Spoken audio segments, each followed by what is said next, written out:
जय हिंद स्टूडेंट, आपका स्वागत है KSC क्लासेस गया में। आज का टॉपिक है, सबसे पहले हम लोग पढ़ेंगे त्रिक बिंदु के बारे में, उसके बाद गलनांक के बारे में पढ़ेंगे और उसके बाद पढ़ेंगे हम लोग हिमांक के बारे में। और वीडियो को अंत तक देखना। यदि क्लास पसंद आता है तो इस चैनल को सब्सक्राइब कर देना। अब जरा समझेगा, सबसे पहले किसके बारे में समझेगा तो त्रिक बिंदु किसको कहते हैं। त्रिक का मतलब होता है क्या? तीन। त्रिक का मतलब तीन। ई का है तो ई एगो पदार्थ है। ई एगो का है पदार्थ है। तो जरा ध्यान से समझेगा। ई हम बना दिए एगो पदार्थ है।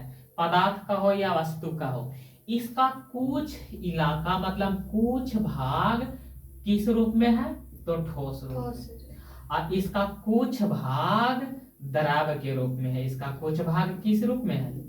और ये वाला कुछ भाग किस रूप में है बाबू? तो गैस के रूप में। मतलब कहे के मतलब यही है कि कोई पदार्थ है, वो ठोस के रूप में भी है, द्रव के रूप में भी है और गैस के रूप में है। लेकिन तीनों अलगे अलगे की तीनों साथ है, तीनों साथ में है, उसी को क्या कह देंगे? क्लियर हुआ? अच्छा देखो ना, ठोस द्रव गैस के वो है, और तीन को संस्कृतों में क्या कहते हैं? त्रिक। मतलब कोई पदार्थ ठोस द्रव और गैस तीनों रूप में होगा तब उसी को क्या कहेंगे? त्रिक बिंदु। खोपड़ी में सेट हुआ? क्या बताएं कि कोई पदार्थ है, वो ठोस में भी होगा, द्रव में भी होगा और गैस में भी होगा। जब वो तीनों रूप में एक साथ होगा तो उसी को क्या कहेंगे? त्रिक बिंदु। क्लियर? अब हम लोग पढ़ेंगे गलनांक के बारे में। अब हम लोग किसके बारे में पढ़ेंगे? तो अब पढ़ेंगे गलनांक के बारे में। और इसम के नाम से काम स्पष्ट है। और उसके बाद पढ़ेंगे किसके बारे में? तो हिमांक के बारे में। किसके बारे में? देखो ये क्या लिखा है? गलनांक। गलनांक मतलब वो गल गया।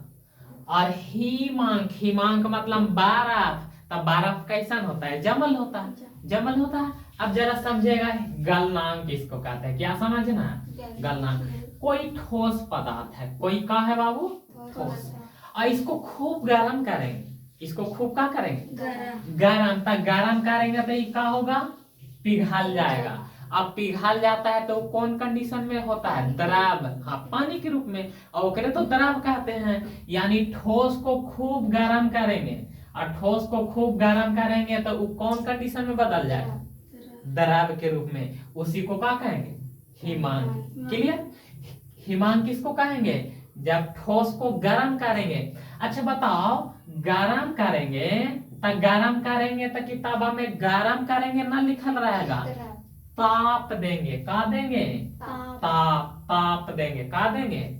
जिसको टेम्परेचर कहेंगे। जैसे ठोस है, इसको गर्म कर रहे हैं 50 डिग्री सेल्सियस पर। कितना डिग्री सेल्सियस पर? तब 50 निश्चित है। 50 निश्चित है, यानी इसका ताप का हो निश्चित हो। इसका ताप का हो निश्चित। तो क्या बताएं, गलनांक किसको कहेंगे? कोई पदार्थ है, वो कोची में है? ठोस में। और उसको निश्चित ताप पर क्या करेंगे? गरम। तब वो कोची में बदल जाएगा। तब उसी को क्या कहेंगे? गलनांक। गलनांक मतलब गल गया। गलनांक मतलब, तब खोपड़ी में एक बात याद रखो कि ठोस पदार्थ था, उसको क्या किए? गरम। तब वो कोची में बदल गया, उसको क्या कहेंगे?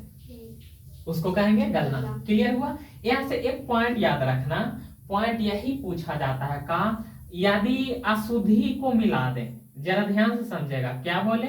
यदि अशुद्धियां को क्या कर देंगे?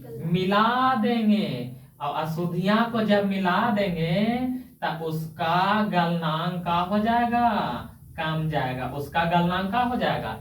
इसको एग्जाम्पल से बताते हैं। क्या एग्जाम्पल है? जैसे बर्फ तो साफ देखा होगा। बर्फ देखा है? यदि बर्फ को तुम ऐसा ही रखेगा तो बर्फ पिघलेगा बड़ी जल्दी। पिघलता है कि नहीं? लेकिन बर्फ में क्या मिला दो? नमक। बर्फ में क्या मिला दो? नमक। तो वो पिघलेगा देरी से। पिघलेगा। ऐसे गांव में बर्फ बिक आता है ना, तो बर्फा के पीछे देखना नमक जैसा लागल होता है, उजला उजला नमकीन होता है कि नहीं? तो क्या बताएं कि यदि अशुद्धियां को पदार्थ में मिला देंगे तो उसका गलनांक का होगा? कम जाएगा। जैसे बर्फ में क्या मिला दिए? तो बता ई नामक कौची के काम कर रहा है? अशुद्धि के काम कर रहा है। ई नामक कौची के काम कर रहा है? बातें क्लियर हुआ कि नहीं? क्या बताएं? निश्चित ताप पर कोई ठोस पदार्थ किस में बदल गया तो वो का कहलाएगा? गलनांक। क्लियर? उसके बाद अशुद्धियां को मिला देंगे तो गलनांक का हो जाएगा, कम जाएगा। इसका एक एग्जांपल बताएं का कि बर्फ में क्या मिला दो? यदि बर्फ में नमक ना मिलाएगा तब बर्फ बड़ी जल्दी पिघल जाएगा, लेकिन बर्फ में का फेंट दो तो बता धीरे धीरे पिघलेगा। क्लियर? ये वाला बातें समझ में आया? अब हम लोग किसके बारे में पढ़ेंगे? हिमांक के बारे में। किसके बारे में पढ़ेंगे? आप जरा ये समझेगा, हिमांक मतलब क्या होता है? बर्फ। अब बर्फ मतलब मुँह का हो जाएगा, जम जाएगा। अब जरा ध्यान से समझेगा कि कोई का है बाबू? द्राव है। द्राव के रूप में जैसे पानी। अब पानिया के ले जाके फ्रिजवा में रख दो, अब फ्रिजवा में रख दो, फ्रिजवा को चालू कर दो। अब फ्रिजवा के चालू कर देगा मतलब ओकरा में कुछ ना कुछ तो ताप होगा। ताप होगा ना? पूरा फ्रिज का माहौल एकदम ठंडा होगा, यानी ताप ज्यादा है कि कम है? कम है। ताप ज्यादा रहेगा तो गर्मी लगेगा, और ताप कम रहेगा तो क्या लगेगा? ठंडा। यानी कुछ ना कुछ तो उसमें ताप होगा, कुछ ना कुछ ताप होगा। आप उसको ज्यादा देरी तक छोड़ देते हैं तो वही द्रव किस में बदल जाता है? जम जाता है। बर्फ का पानिया का हो जाता है? जम जाता है। और जम जाता है तो किस रूप में हो जाता है? ठोस रूप में। तो उसी को क्या कहेंगे? हिमांक। क्लियर हुआ? अब ताप का होना चाहिए?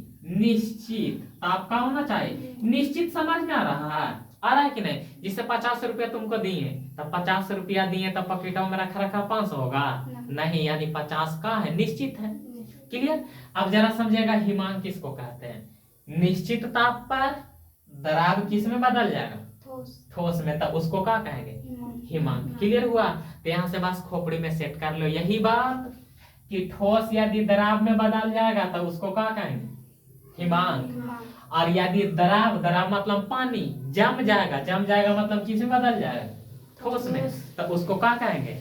हिमांक। एक बात बता कि यदि अशुद्धियां को मिला देंगे तो ओकर गलनांक का होगा? कम जाएगा। इसका एग्जांपल एक का बताएं कि बर्फ में का मिला दो? नमक।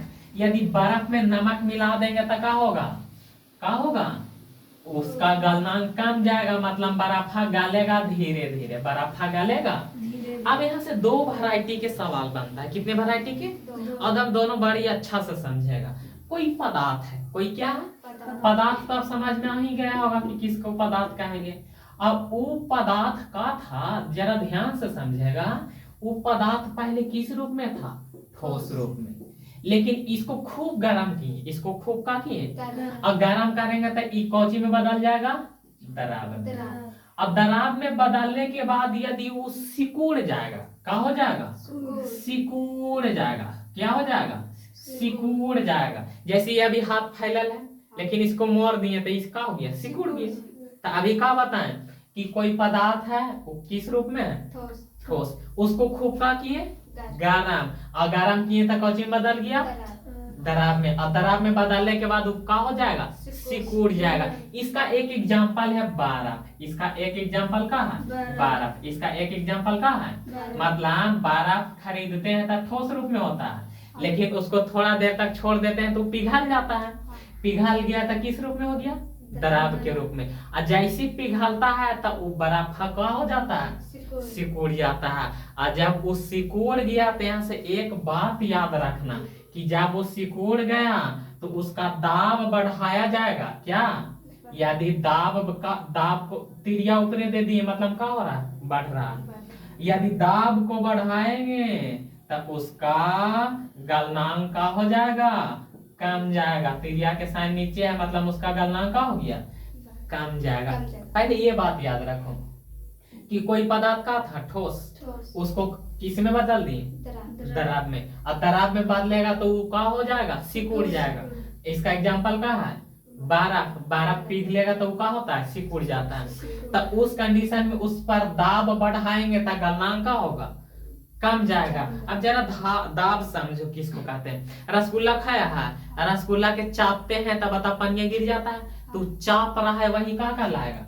दाब। मतलब यदि एगो बर्फ के तुम ऐसे रख ले रहेगा तो जल्दी पिघल जाएगा, लेकिन दो गो बर्फ के ले दो गो बर्फ को लो और दोनों को क्या कर दो, चिपका दो। और चिपका के कस के क्या करो, चापो। कस के चापेगा मतलब क्या लगा रहा है, और क्या दाब काम लगा रहा है कि ज्यादा ज्यादा। कस के चापेगा, दोनों बर्फा को कस के चापेगा ना तुम, तो पिघलेगा, लेकिन धीरे धीरे पिघलेगा। बातें समझ में आया? क्या बताएं कि कोई पदार्थ ठोस था, किस में बदल गया, और दराब में बदला, तो क्या हो रहा है, सिकुड़ रहा था। उस कंडीशन में इसका एग्जाम्पल क्या है, बर्फ। तो उस कंडीशन में यदि उसका दाब बढ़ाएंगे तो गलनांक का होगा, कम जाएगा। इसका एग्जाम्पल क्या बताएं कि बर्फ के वो टुकड़ा लो और दोनों टुकड़ा को क्या करो, सटाओ, और सटा के कस के क्या करो, कस के चापेगा तब बर्फ तुरंत पिघल जाएगा? नहीं, वो धीरे धीरे पिघलेगा। खोपड़ी में सेट हो गया, हुआ कि नहीं? इसीलिए सिंगल बर्फ हम लोग खरीदते हैं खाए ला तो जल्दी जल्दी पिघलता है, लेकिन जेकरा से बर्फा खरीद के लाते हैं वो बर्फा देखना एकदम सटा सटा के रख ले रहता है ना, सटा सटा के। क्लियर? बातें समझ में आया?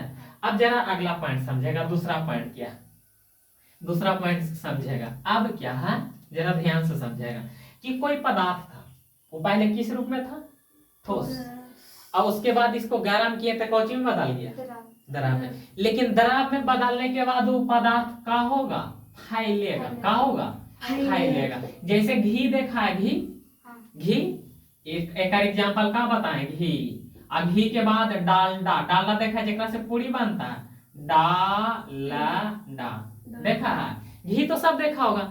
घी का होता है, जमल, लेकिन जब उसको गर्म करते हैं तो क्या होता है, पिघल जाता है, मतलब फैल जाता है, छितरा जाता है कि नहीं?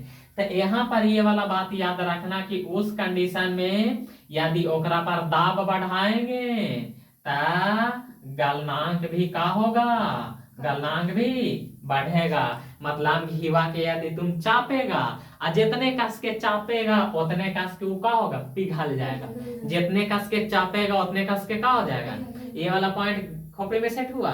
क्या बताएं कि कहा है कोई पदार्थ किस रूप में, और उसका किस में बदल गया, और दराब में बदलने के बाद क्या होगा, फैलेगा। जैसे घी और डालडा।